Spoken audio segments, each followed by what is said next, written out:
ఈరోజు దేవుని వాగ్దానం. యేసు తాను జనసమూహమును పంపివేయులోగా శిష్యులను పడవనెక్కి తనకంటే ముందుగా ఆవలి దరికి చేరవలనని ఆజ్ఞాపించెను. ఆ జన సమూహములను పంపివేసిన పిమ్మట యేసు ప్రార్థించుకొనుటకై ఏకాంతముగా కొండ మీదికి వెళ్ళెను. సాయం సమయం వరకు ఆయన ఏకాంతముగా అచటనే ఉండెను. మత్తయి సువార్త 14వ అధ్యాయం 22వ వచనం.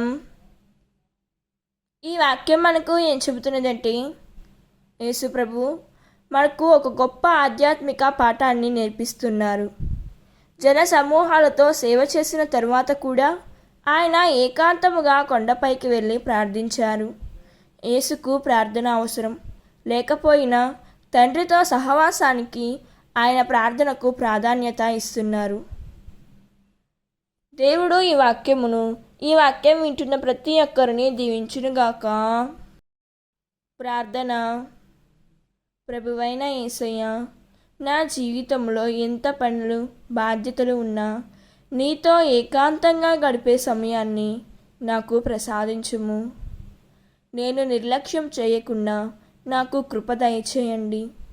యేసయ్య, నా సమస్యల మధ్య కూడా నిన్ను వెతకటానికి, ప్రార్థనలో నిలబడడానికి నాకు బలాన్ని ఇవ్వండి. ఆమేన్. God bless you.